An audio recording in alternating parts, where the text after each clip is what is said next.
Hey everyone, and welcome back to the Illumineers Quest podcast, where we talk everything Lorcana. I'm Zach, and joining me today are two very legendary local guests. We have Cody and Devin with us. Hello. Hello. Cody is very loud, which I think is a good thing because we have the new setup we talked about last time, but he doesn't. He has like our old mic, and so it's just kind of jank compared to the new stuff. So he's taking one for the team. Bench to sit on because apparently my third person wasn't Okay, yet for it. That's not fair because I gave you the option to sit wherever you wanted, and that's where you chose. So That is where I said. But yeah, so today we're giving our Set 5 preview. Obviously that's the hot topic right now, and with all of the new stuff coming out, we want to get some opinions of the local best players around, and these two fit that bill. We have Devin, who made top cut in Atlanta, so got a Cindy and a Let It Go, and then got another Let It Go in Fort Worth, and then Cody got a Let It Go in Fort Worth also. So we have, we've talked about how good the crew is and locally, and this, is all of those opinions and insight and everything you can get from that. Yeah, I'm not as good as Zach or Devin because I did not make day 2, but then I win local events, so it's great. And I never win local events, but I do well when it matters. Perfect. Which the DLCs are when it matters, but yeah. So, what you made a Let It Go, like that's fantastic. Honestly, that would be probably a fun thing to talk about for these next sets coming out. Because did you hear what happened in Bologna?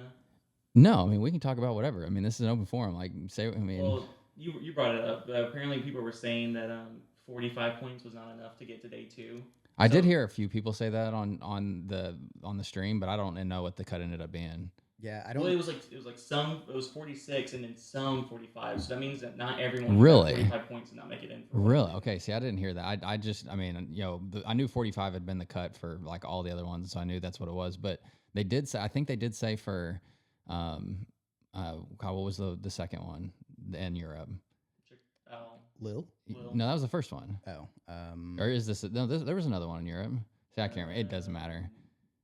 It's Birmingham's the next one. It was another. Oh, it's the Germany one. Oh, Bochum. Bochum, yeah. I'm pretty sure there was a couple 45s left off of Bochum, but it was still pretty much That's like. So weird. I wonder if it's because those are 1,000 person tournaments. Maybe it's different. No, this one was this one was 1,800, like 1850. Wow. That's so weird. I wonder why. I don't know. I think it was technically bigger than Fort Worth by a little bit. I don't know if that's actually true. Yeah, because they said like when we were in Fort Worth, they said like 1975 or whatever. But if you like look back at the results and stuff, it wasn't that big. Yeah. Because they did we initially sat down and they started like dropping all the people that didn't show up for the player meeting, and so yeah, I think it was probably closer to 1825 in Fort Worth, but I mean it's all relatively right there. So I wonder if it's. I want to see. I would love to like actually go into. You can probably go into Melee and look at their statistics, and I wonder how many like draws there are compared to like American tournaments. Like I wonder if that's like a thing. I really want to scrape the Melee data and have that be part of like what we do. It's so hard to I don't know. I mean, like anecdotally, like go through and like mark it all, manually, and so you'd have to like go do a bunch of computer. You'd have to go do a bunch of computer work, and as I could probably do it if I wanted to, but I just don't. Yeah, that's not the time I want to spend the time on. But I could totally do that if I wanted to. Same. You're an automation guy. Don't get me started. You could do it if you wanted to. Yeah, build a robot for it. Oh, okay. Not a physical one. Just I mean, if you want to build a physical robot that like goes like gets on the physical robot that can build the software. That gets on the computer. No, you just build the robot and then you tell them to like go manually count it all for you. It makes Caleb do it. Caleb build it. Yeah, there we go.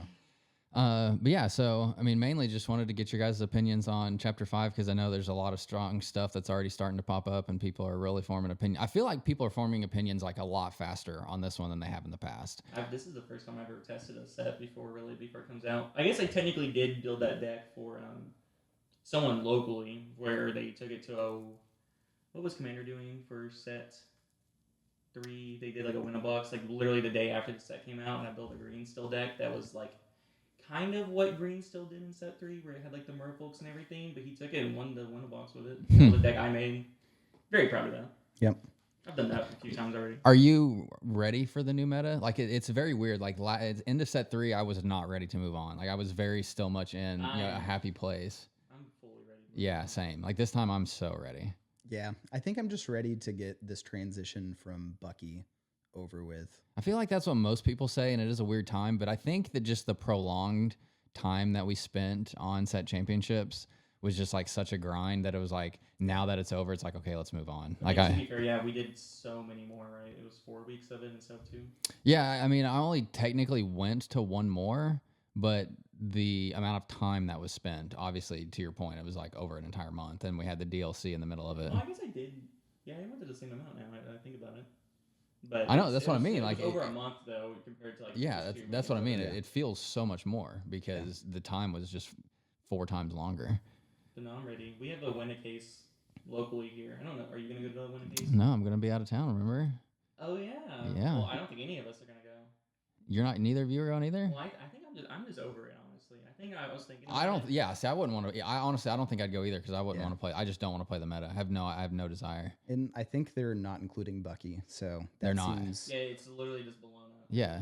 Or Toronto. Oh no, yeah, my bad, Toronto. Yeah, it's gonna be Toronto. We do. So it's still set 4 cards, but there's gonna be no Bucky. Yeah. And not to spoil it for anyone who listens to this podcast, but I'm pretty sure there's like 9 people who've confirmed they're gonna bring the lemon line with me. And that sounds horrendous. So I would love not to do that and play with my new fun commons from the set 5. What's the worst mirror? Is Lemon Lime the worst mirror you've ever played? Oh, like same deck versus same deck? Yeah, just like across any of the sets, across any of the different metas. Is it the worst mirror you've ever played? I mean, blue-red versus blue-red is pretty dreadful.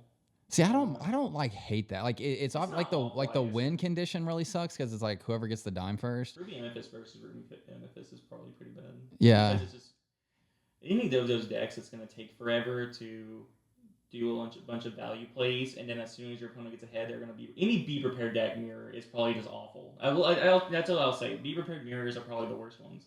Yeah, I mean, I guess that's like, fair. It's just like, oh yeah, I finally get ahead of my opponent. I finally ahead. Nope, they have the reset button. So I think the locations change that a little bit though, because you don't want to be the person be preparing now, because then you just get answered with a castle or a library at this point. Spoiler alert! Already throw in set 5.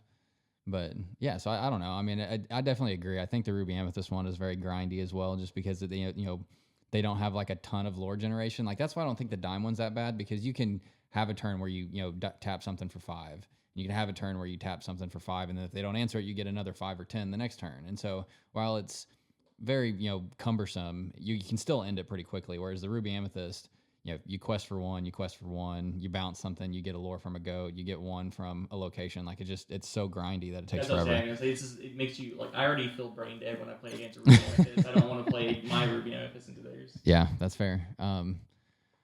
Okay, so let's talk our favorite set 5 cards thus far. I mean, we already kind of started this, and then we were already like talking about all the big stuff before we even start recording, because that's usually how it goes. You sit down and you just start chatting, and then because you're having so much fun, you just keep going and forget to actually like sit down and go. But okay, Devin, your number 1 card you're excited for? I think the card that I'm most excited for to see if it can be real is the blue new Mufasa. Yeah, I'm very excited for that. It just sounds like a lot of fun. I am nervous that hyper aggro will prevent me from having that kind of fun for a little bit, but I don't know. So you're historically a Sapphire Steel player like I am. Yes. And introduce ourselves. Yeah, we give context about what we're about to do. I mean, that's probably good. I did just kind of introduce you like really quickly and give you some accolades, but smack talk Ruby Amethyst, acting like I play Ruby Amethyst. I do not play Ruby Amethyst. You're the off meta guy. Like I would genuinely say Cody locally has like the best Lorcana mind, but I feel like you always just pick something crazy. Yeah, that's true. I played Purple Steel set 1, Purple Steel set 2, Purple Steel set 3, and then set 4 dramatically changed. I played every single deck. I thought I was going to be taking Steel Fossa to store. I remember that. I remember that way. So much fun. But it was pretty bad. Like I think I was playing like Queen Package just because it was something to do on turns 1 and 2. And then I discovered Lemon Lime with Kita Under the Sea, and I think that gave me the biggest revelation I've ever had in this game. And now it's my favorite deck. So I'm going into set 5 hoping to still play Lemon Lime. Are you afraid? I mean, I guess I'm spoiling one of mine, but are you afraid of Pete at all? Because I feel like here's my analysis. Again, I've never played the deck, but I played you a couple times. There was another guy locally that I just got obliterated by. In the last set championship, there was someone from like 45 minutes away or an hour away that played me and obliterated me again. And so I've played against it and got smashed enough times to at least have an analysis. No, against Lemon Lime. So my thought is that even if you can get like one turn where they're not able to disrupt your board and you're just like able to turn that corner just a tad bit, then you can really start to build momentum. And I feel like Pete gives you that out where they can't bounce your thing that turn, or they can't play You Have Forgotten Me, or they can't do whatever. And so no, I'm not saying that. That's how it feels to me. We finally go into testing because I have played a test against set 5 Lemon Lime versus a 4 Pete deck. And that was interesting. I do want to introduce yourself though. Oh, before we go on a tangent. Yeah, I guess you're. Yeah, see, I literally just yap and just talk. So yeah. I'm Devin Goddard. I'm traditionally a blue steel player these days.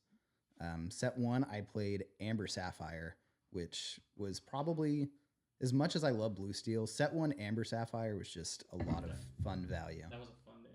Yeah. Fun time. Yeah. I miss when the 5-drop 3/6 Quest for 3 Maleficent was like.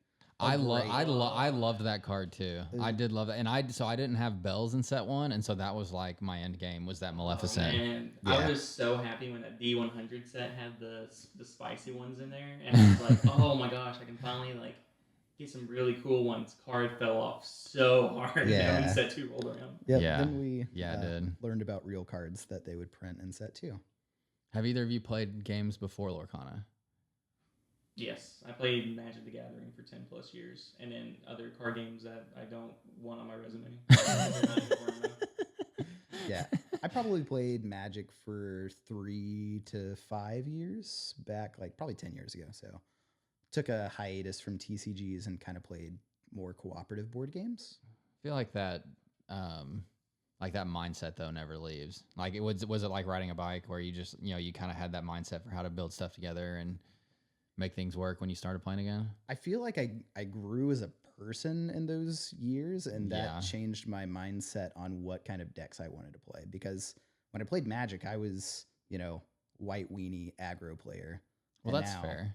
I don't really enjoy playing aggro a ton. I'm more until set 5 rolls around. Until set 5. I'm more mean like your mindset on just like your ability to like think critically through the different lines and understand the game plans and understand like what your opponent's trying to do and that sort of thing.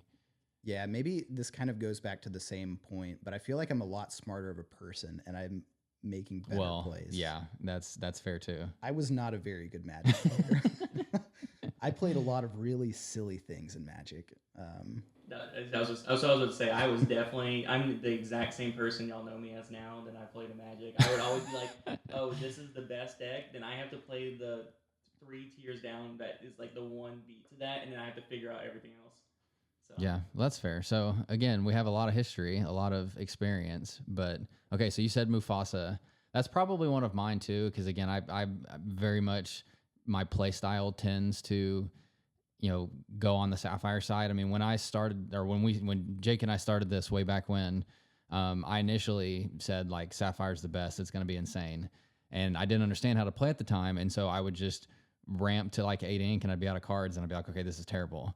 And then more Sapphire draw came around, and the ability to replenish those resources, and so from there, it obviously made it a lot more viable, I think, longer term, which we're in the midst of today. And so, yeah, Mufasa is definitely one of them, but not to copy you, I'll just say Sheriff of Nottingham. Because that one I think opens the door for different kinds of Sapphire decks, where I feel like Mufasa kind of just like fits the bill into like the current builds a little, where Sheriff can go into, like way more item heavy decks and fit into like other color combos that, normally aren't played, because you just like, flood the board. And if you can get out 3 and they can't answer it, then you just win. So I don't know, but yeah. I haven't been able to make a picture of blue still yet. I really want to sit down and like try to see what that looks like.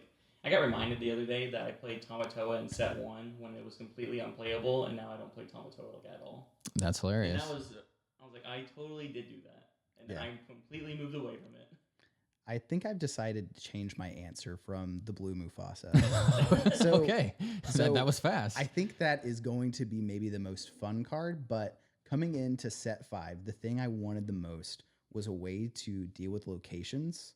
Oh, okay. and I see where this is Cusco. going. I begged and I pleaded for a way to deal with locations that wasn't Rise of the Titans because I hate playing that What card. about the new? I can't. There's 2 new actions. Hideaway. Is that the new one? I know that there's there's Hideaway, which is put chosen item or location in a player's inkwell, and then what's Cusco's the other one. I know Cusco, but there's another action that the new like develop your brain. Oh, What's the ones that like basically the new develop your brain? The it's right around. Vision of the Future? That one? Yeah, Vision of the Future. Look at the top 5 Yeah. cards of your deck. So yeah, those are 2 that. So you would go. I mean, obviously, I agree. I think I'd go Cusco over Hideaway. But is there any world where Hideaway is like some sort of supplement? I could see that being a thing because you could proactively play Hideaway on your own items as like a pseudo form of ramp. Yeah. I don't know if that's good. It could be horrible. I mean, it's not terrible. I don't know. I mean, yeah, I don't know. Well, here, I say that's terrible, but here's why. I gave it 2 seconds thought. If you're playing that and you're doing it, you could just put it in the inkwell. And I mean, I know obviously like you can play that and then put a different card in the inkwell, so you're still kind of ramping yourself. But in my eyes, it's like, I don't know, just put it in your inkwell, and then you've got one card that I just like it's cheaper. I mean, I feel like most decks that you play Rise in, they are blue decks. I mean, like I feel like if you're playing blue steel, you're gonna put Hideaway in your deck over Rise of the Titans for sure. Yeah, I mean that was my initial thought too. Was okay when I saw that I was like, okay, Rise is dead then because I don't really care. You know, if I'm at the point where I'm at like the top end of a game, I know I've got more, ways to close out a game. And so like if I'm giving you one more ink, like I don't care. Yeah, it probably just comes down to like what you're trying to do in your deck. Like I don't know which one's actually better, Cusco or Hideaway, but they're very different. But they're both better than Rise of the Titans. Yeah, I agree.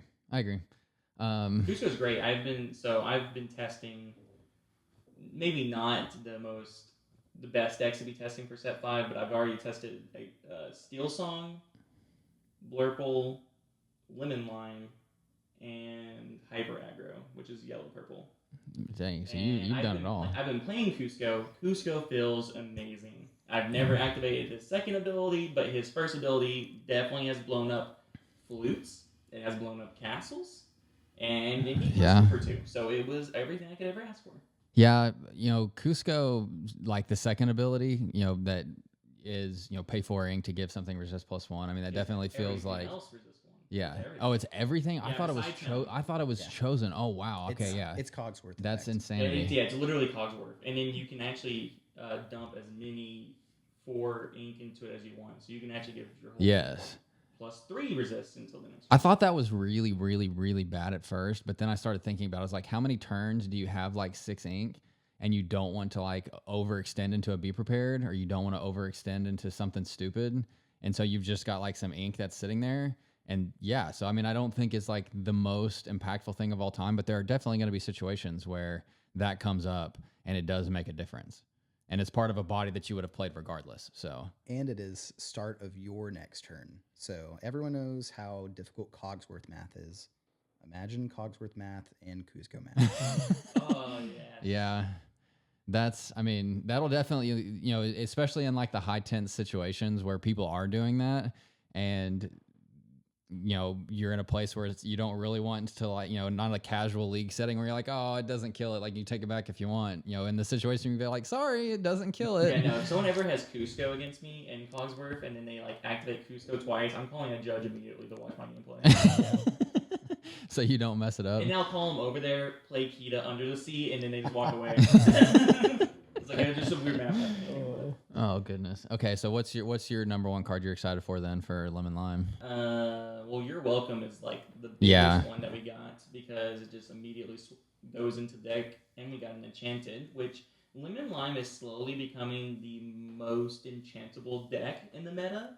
There's already like 4 different cards that you can play in the current version. What? Diablo, Kita, Bruno, Cinderella, if you play Cinderella. Yeah. Now we have You Are Welcome. That's 5 different cards. That's 20 cards you potentially can have in your deck. That's a $4,000 deck that you can build. Yes.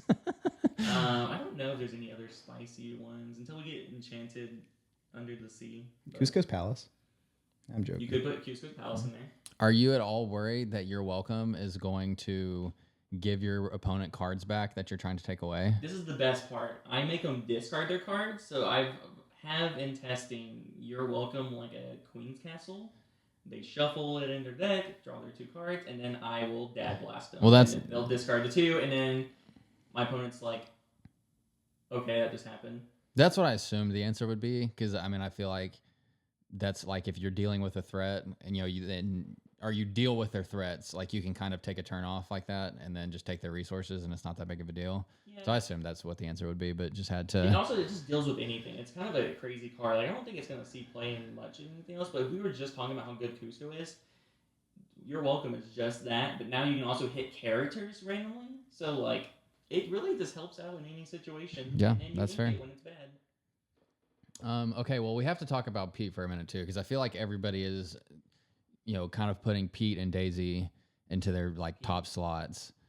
Oh, still Pete. Yeah, there's top slots of the new set. So the new Pete referee, I think, is the name, right? Is that the subtitle? Yes.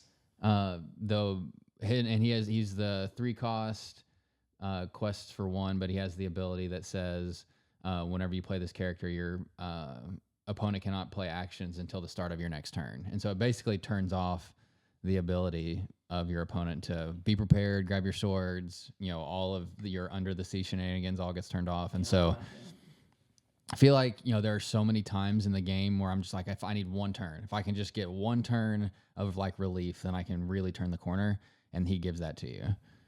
So I played against someone else who put set 5 skill song together, which it was an Allendale deck. We talked about this a little bit before, but yeah, Allendale, we're still seeing where that fits into like the steel song meta, but he was on 4 Pete's, so I was like, this is obviously going to be really good testing to figure out if Pete is the bane of my existence and I hate my life now and I have to switch over to a different deck.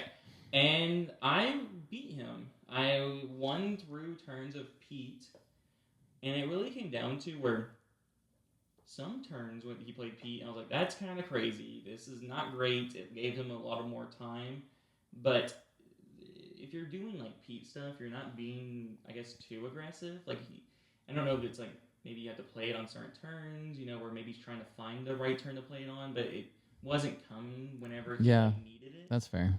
And anytime that he did just kind of play it and like, I was going to do something on my turn, like maybe play You Have Forgotten Me, and I was went, okay, I guess I'm just going to like play a second Muse, or I'm just going to play this Cricky and do some trading, It really just like changed my line, but it didn't like disrupt me as much as I thought. There was only one time where he did it, and I couldn't interact with him very well, and I was like, well, if he draws any way to like gain an extra lore, then he wins, and he didn't, so I still won through it. I just dumped a bunch of stuff on the board and said, all right, now you figure it out. I guess that's a good point, is it does really just shift the way that you have to play your turn versus like just shutting you off, which is kind of the initial thought that I had, because obviously you can still play characters which have on-play abilities attached to them.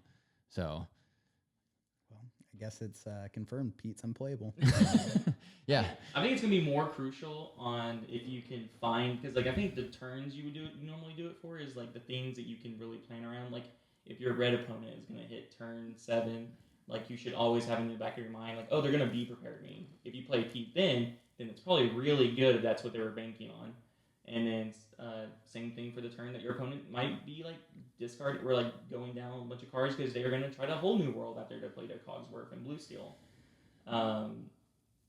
Where I think it's going to see amazing play, which I have not tested yet, is Purple Steel, where they can potentially reoccur that bouncing, and then that feels very powerful. Yeah, I've heard a lot of that.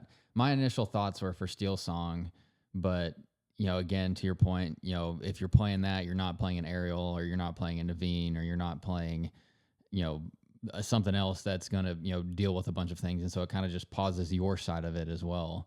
So that's not great. It was great. I mean, I think the card's going to be super powerful. It doesn't feel like it's going to warp the meta as like maybe some other cards in the set.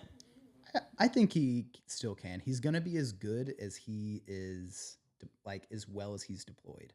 If you can find the right spot in certain archetypes, Sapphire Steel, I don't know, maybe you take a turn to play Pete and the 6-cost Sapphire Aerial. Yeah. That feels really good. I don't know. Because how do they normally kill it? Be I don't even prepared. want to say the card. Yeah, I don't even want to say the name. Be prepared. Oh goodness. Okay, so I guess the next one then is Daisy, obviously, which like I think Daisy's getting, if we were to look at like social trend charts and the amount of times that things have been, talked about or have been mentioned or whatever, Daisy's definitely topping the charts now, I would say. Yeah, I have tested Daisy. We both have, and Daisy's as real as you think it is, where you've been told it is. It did everything that it needed to. You actually played it today. What do you want to say? Yeah, yeah. It's obviously a very powerful card that's going to need an answer very quickly, or the game's going to be over. And I'm not going to say that everyone needs to be afraid of this destroying the meta, but you should definitely at least prepare for it in some capacity. Is it like the new Diablo where, and what I mean by that is where everybody had something in their deck to deal with Diablo. It was like, okay, if I'm building a deck, like what in this deck is going to deal with Diablo? Like I think like to me, that's the way that I'm thinking about that card is because everybody's going to have something in their deck that's going to at least attempt to deal with Daisy. Right? Yeah. I mean, Yeah. No, yeah, I think it's exactly the same card because it's one of those cards like if you didn't have a way to deal with Diablo, you probably lost the game. If you don't have a way to deal with a turn one Daisy, you'll probably lose the game. Like, yeah, that's how it really came down to testing. Yeah. It's really going to change the way people. I feel like in set 4, people played a more slow game, very kind of much so. a greedy gameplay, and I don't think people are going to be able to get away with that. It was definitely slow because if you think about like the top 4 decks, Green Steel was not fast by any means. It was very much drain your resources until you can finally just start questing. And, so nothing quested for the first 4 turns, right? Ruby Sapphire and Sapphire Steel are obviously very much ramp decks. And so for the first 3 or 4 turns, all you're trying to do is ramping and resource gathering. Under the Sea, I would also say the same thing. It definitely crept up into, like a A+ tier, S- tier. And It's S or F depending on the day. Okay, it's a C tier or it's a deck that averages out to a C tier, but same deal. Like you're playing just so many things early, and you're not questing because all you're trying to do is disrupt your opponent to where you can get to a point where you know that you're going to be able to quest out freely and not get disrupted because you want all those characters on board to sing Under the Sea when that time comes. And so yes, to that point, I think that you have to really shift the mindset because it goes fast. Like it's Ricky Bobby. It's just I want to go fast. I want to go fast. I want to go fast. Yeah, we built a yellow purple, and it's just full hyper aggro. Like literally, its top end is goat, but it does everything. I don't know if this is the exact number, but I'm pretty sure there's like 26 uninkables in it. It's like you stop inking like at 3 on a good day, maybe 4 if you can get there. How many 1-drops are you playing? Because I've seen. I think it's 24. It's 24 Okay. 1-drops. I've seen like everyone say like 20 is the min, which is just wild. Yeah. There's like the core. Like you're gonna play Daisy. If you're playing yellow purple, you're playing Daisy. Lilo. You're playing Mal. You're playing Lilo. And I really like Pascal. I was gonna say most people are throwing Pascal in there too. He has to be an auto include, and then everything else is just like how you feel. You turn a box forward, cool. We played Broom, cool. Some people might want to play like locations that gain the 1 lore. That could also be a thing, Yeah. I think, so the Daisy is the one that has the ability that says whenever there's character quests, each opponent reveals the top card of their deck. If it's a character card, they may put it into their hand. Otherwise, put it into the bottom of their deck. And I think at first everybody was like, oh, that's kind of garbage because of that. But, after, everybody started to like really think through it. And I personally really started to like try to understand if that's bad or not. I really don't think it's that big of a deal. Yeah. One, because you're just, it is what it is. But most of the time that's terrible, but you're just going so fast that your opponent is never getting to a point where they're able to play out a bunch of stuff. And so you either beat them fast enough to where their hand size doesn't matter, or they have the answers and you lose regardless of their hand size. And so I don't think that's really a downside at all for the archetype that it's going to be put into. Yeah, this card is literally a ripoff of a Magic the Gathering card. Did you know that? I think I've seen so many of those, like the Office memes where it's corporate asking me to find the differences between these 2 pictures.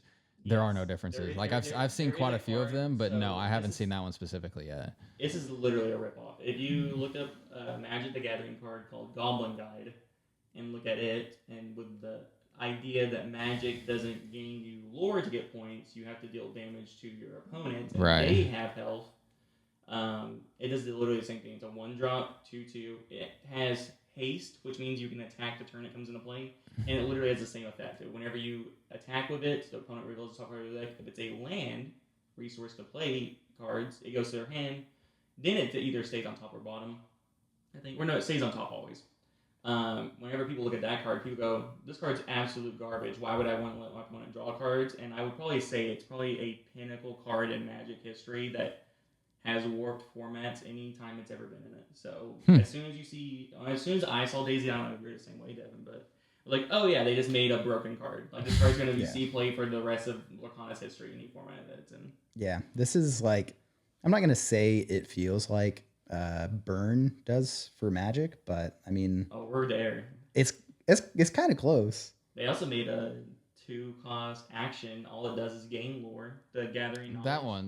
That one's wild too, because the 2 cost to me is pretty insane, because you think you have a goat that gets you, I mean, 1 lore per turn essentially. But not 2 immediately. No, that's what I mean. It's like it's going to get you 2 lore, but it's not 2 on turn, and it costs 2. So like if you get to 4 ink and like you're at 16 and you have 2 of them in your hand, like it's just like okay, game over. And this is as close to a burn spell where you're just trying to close the game, and that's all the card does. This card is pretty terrible, I would kind of say, just like as a flat line, but in the right deck, when you are just hyper trying to get as much lore every single turn, it's amazing. I disagree with that slightly.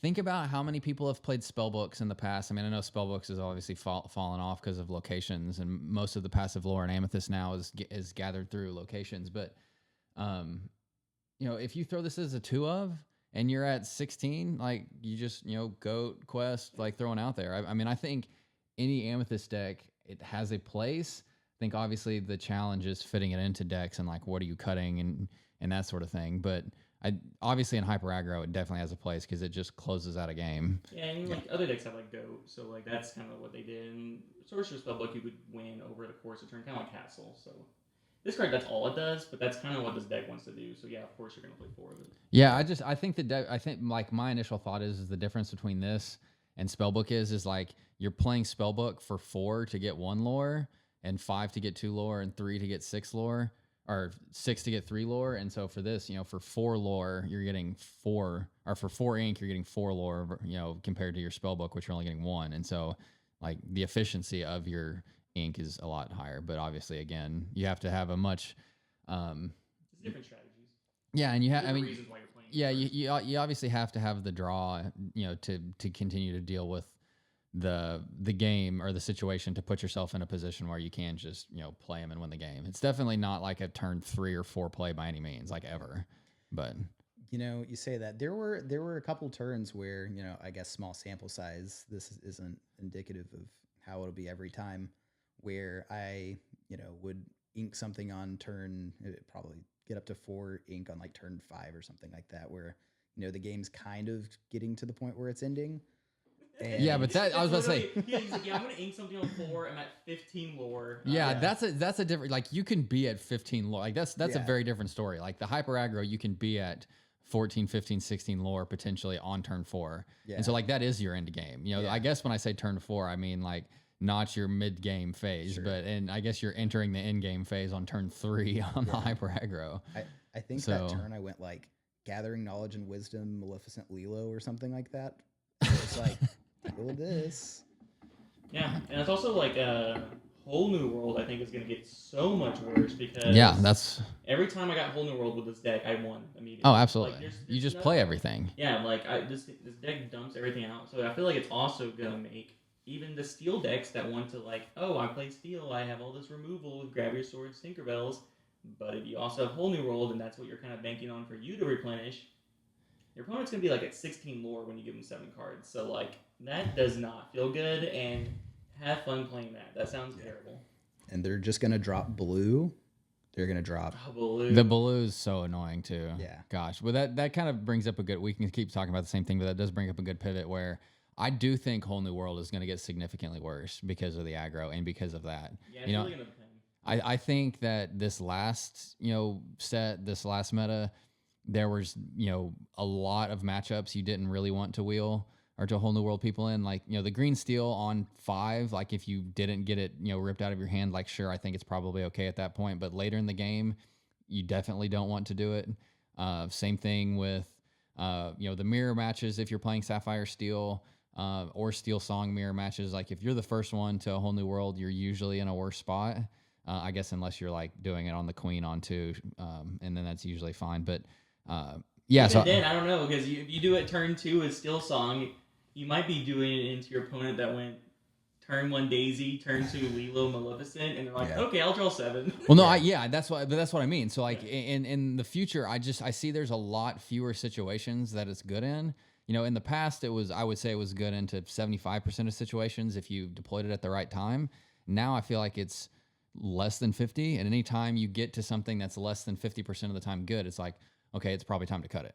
Yeah. And you're a Sapphire Steel player too, and I know you're in, like, our initial conversation was, I'm probably going to build a whole new world-less deck. Yeah. So I was on a mostly no wheel version, no whole new world version at the end of set 4, but I always would play 1 or 2 whole new worlds.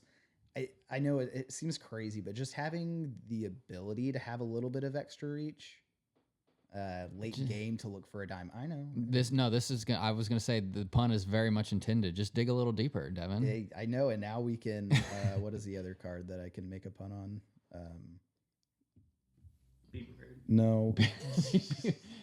I say every time I say be prepared, whether it's with a Lorcana conversation or not, like that's instantly where my mind goes. I think Devin told me one time, he's just like, he said, "Oh, there's a player got beat," or what is it? Is that what it is? Yeah, I think it's just. And then I was just like, "What is beep?" And then he's like, "Oh, it's short for be prepared." And I was like, "We're not gonna give be prepared a cool nickname." Yeah. No. And I have a vision of the future. Is that one on that I'm looking at? The 2 cost. Right there, right. Look at the top 5 cards of your deck. Oh, yeah.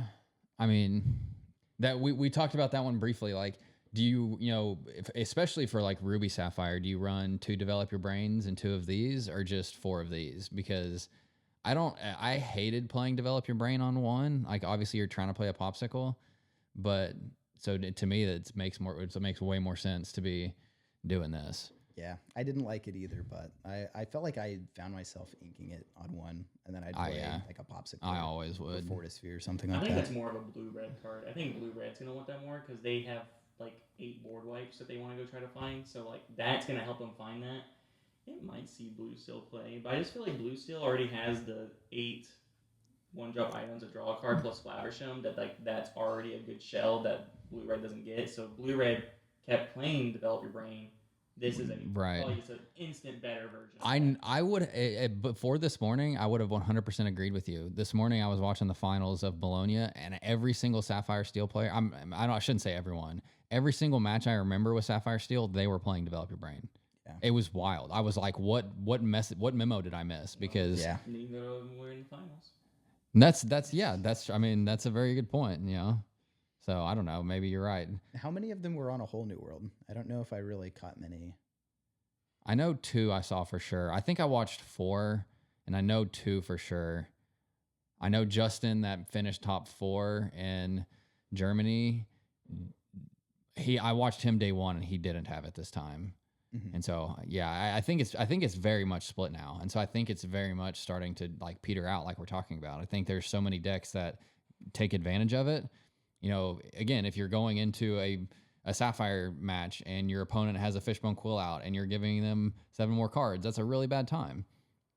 So the whole reason I guess I brought this up is because we had been talking, and so getting Cody's opinion too on Chicha, the new 2-cost uninkable Sapphire that allows you to draw a card the second time you ink for your turn. So turn 2 Chicha, turn 3 Fishbone, ink, draw a card, and so every time that you are using your Fishbone, you're taking something out of your hand, but then you're putting something right back. And so to me, once Devin and I talked, I was like, okay, I'm just dropping the whole new world and putting her in there in its place. So this was probably the biggest revelation from any of my testing. I put her in Blurple with Tipo. Yep. because I was like, I think she's probably a good fit. I didn't really like playing Blurple with the item package. It just felt pretty gimmicky and not too consistent. So I was like, I'll try her out, and like she kind of fits and blah blah blah. No, she's actually insane. I cannot tell you how often I was drawing cards against decks that couldn't deal with her. Even decks that could kill her, I would just like wait for a turn where I could play her and do the double ink. Like turn 5, her and Mickey Detective, draw a card. That's crazy. And that support was actually probably the better thing of it. I'm gonna let you know, support 2 allowed me to kill so many things I never really thought of. You go turn 2 her, turn 3 Mickey Detective, turn 4 I can quest with her, give my Mickey +2 attack. Now he's killing something with 3, and that did quite a bit of work. And I don't know, it was kind of just a shock that I didn't realize, and I think it's an instant staple. I don't know for like other blue decks, Blurple just obviously has like a bunch of reoccurring characters. You're bouncing it with Tipo obviously, and like bouncing your Mickey and redoing it. But I have to imagine if you're not doing other types of drawing cards, like you're already playing Mickey Detective, you're already playing Fishbone Quill, like you're already doing stuff like this, so why not draw cards while you're doing it?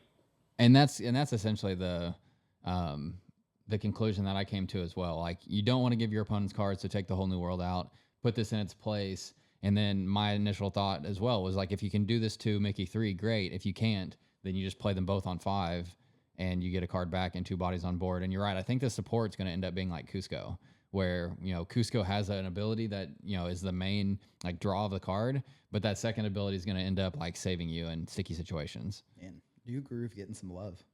Yeah, I mean Holy they're crap, yeah, so many bombs. and Even and Tipo. I was about to say and Tipo too. Yeah, they're all the New Groove crew. I guess that's another thing we could talk about. I think Tipo was insane with Blurple. I don't know if he deserves any love in other decks. Yeah. I don't know, because like I feel like a lot of talk on the internet, and I think Devin sees more of this than I do, but everyone's like comparing it to like One Jump Ahead. Not the same. No, not even close. It's card disadvantage. Yeah, it's not even close because it's a one-time activation Fishbone. Yeah, which is good, but Blue Steel doesn't do anything with a 1/2. No. yeah, like you're only playing that in the whole New World decks, and we just talked about how like that might not be good enough anymore. And then even then, is One Jump still not just better? I don't think you can play any of those anymore. I think again with the hyper aggro, you have to play cards that can kill things that early on. And then once you've dealt with that, then you can kind of get into your ramping drawing thing. You excited for the Robin Hood shift meta where 4 grab your swords? I was a Robin Hood enjoyer in set 3 Blue Steel. I took that. Set 4. Oh no, set 3. Back when we were. Yeah, at the I don't think. Oh, that's when we cut it. Yeah, I didn't play it in set 3 either. I played that in set 3 in Atlanta, and it was a pretty integral part of why I was able to day 2. Just having that early shift line against. I played a lot of Amber Steel that day, and I would either wheel them before they could wheel, and they didn't have the right cards to deploy after that, and they couldn't answer Robin Hood, or I was able to. I don't know. I'm going on this tangent. This is super old news. No, but it's a good grab your swords. Being able to shift Hood, and this was back when Ursula, Deceiver of All, was a little bit more popular. I guess she's still popular, but I was able to sing, and then along came Zeus. Yeah, I mean, also I think it's just a body that doesn't die to things, right? Yeah. Like Yeah, because you're doing the shift, grab your swords turn, and then you're left with a 3/6. Like that's pretty good. Yeah. Yeah, I mean, I cut him from my Blue Steel deck just because I don't know. I mean, I think I haven't tested yet, but the main question on that point, do you think you have to go back to 4 grab your swords? I think we might be at that territory. Maybe locally, from how everyone's been talking. Yeah. Maybe 3 is still fine, but Yeah. definitely no less than 3. I'll say that much. There you go. That's your answer. No less than 3. We'll see how many people survive the mirrors of hyper aggro. That's another interesting thing. Like, how good is Daisy going to be in the mirror? Do you always win going first? Like, I mean, in hyper aggro?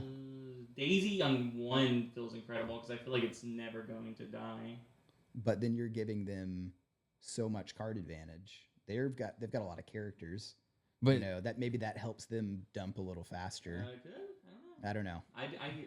We're talking about mirrors that Yeah. we don't enjoy. I would hope to not be that person. I will play against hyper aggro. I do not want to be the hyper aggro player playing against hyper aggro. I think hyper aggro is going to win 90% of the time going first, even if you're playing Daisy and giving them cards. Because again, like they're going to have to deal with Daisy, and if everything they're playing has one strength, which it does until you get to Fox. I mean, I guess you could play turn one something, turn two. I wasn't even playing Fox in my deck. I guess you could turn one something, turn two Snake, but even then, if you're turn one something, turn two Snake, like you're not killing it till turn three. And if like that's everything you're set up, you're taking a body off the board that's not questing, that's not challenging something else. Yeah, we're already not. And so so if you turn one Daisy, turn two Maleficent, Lilo, that's 6 lore on the board, and the Fox hasn't, or and the Snake hasn't even dealt with Lilo or Daisy all the way yet because it's only done 3 damage. Yeah. And so I think you just win, like going first. This is the meta. You play Crab in your deck, and whoever has Crab in their deck is gonna win. In my purple steel, I definitely have Crab for sure. I put in Blurple. It was insane. My favorite play so far has been go turn 2 Grandma Tolo from set 1. Turn 3 Crab. It, kill Daisy, and I goes to an Inkwell. That's, I What a mean, dream. that's not a terrible play. I mean, Cogsworth is going to be Oh pretty my real gosh. with that Yeah, too. let's talk about Cogsworth. Okay, yeah, we do have to talk about him too because I think he's going to fly under the radar at first, and people are going to very quickly realize that he's just nutty. We're talking about the purple one. Yeah. Oh, which is the blue one? So Yeah, We gotta give love to the blue one, but 1 cost inkable, 1/1 stat line, but gives another rush when played. So not another. or gives It's anything. a character Yeah. rush, which I think can be very important because you can give him self rush, and that kills a Lilo right there. If you're in a super pinch, yeah. But no, I actually loved it. There were so many times where I think on turn 4 I went a turn where I went play Crab to pump something else, but then I played Cogs, give my Crab rush, and now that was 2 big things with 3+ attacking things. So I killed the bodyguard and then killed Daisy. Felt incredible. Now Cogs is he gonna break the format? No, but I think he's a fun little tool. I don't know where he's gonna find love besides Blurple, but man, I'm gonna be on the Blurple high train. This is where y'all gonna find out who I am as a person. He's in my purple steel deck too.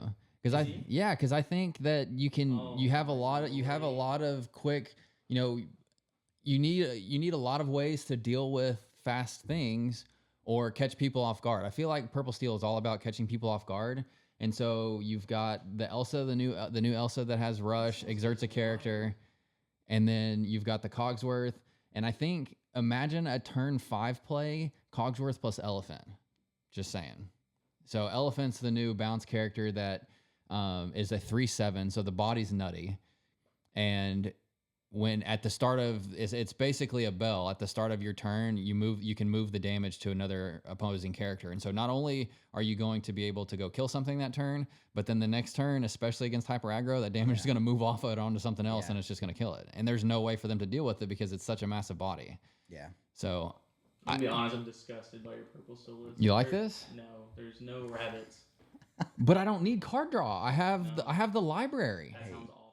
I don't need it. We haven't tested the library. I think the library is real. Yeah, the only what thing if you I'm put shocked by wait- is no Smee. Yeah, Smee, Smee's a very, very hard. I don't know. Smee's is still definitely one of my favorite cards. But again, I'm like on turn 2.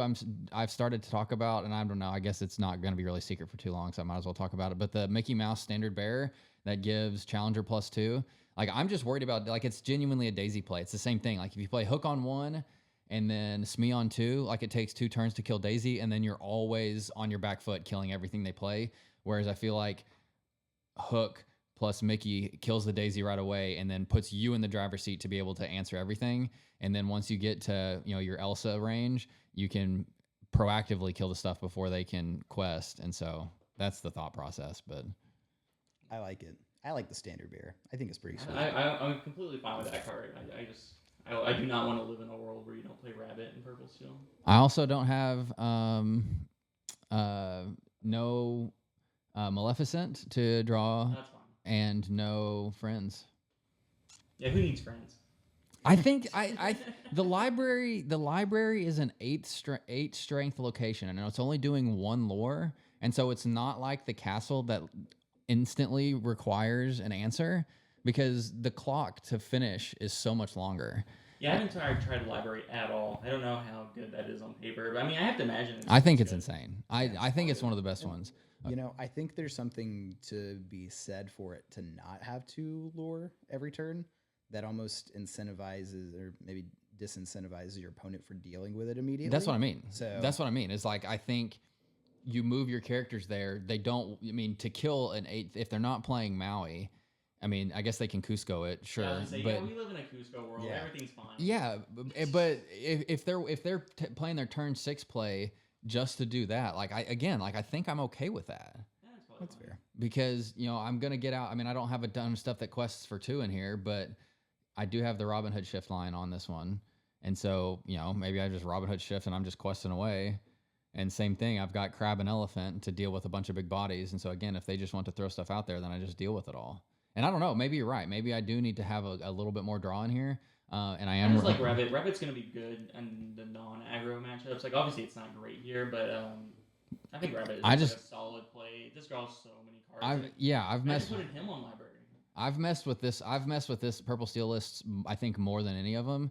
Messing with that because I'm trying to stick to. I mean, I think every deck I've built now has 61 cards. Just because I'm like, okay, I need one more. Let's go. But I don't know what you would cut because if you're not killing the hyper aggro stuff early on, then you're losing, and so you have to have things that are going to answer. I think this deck is gonna be fine. I think I will say I think you have too much in here because I think this deck is gonna be a whole lot worse as soon as you get paired up against a blue red.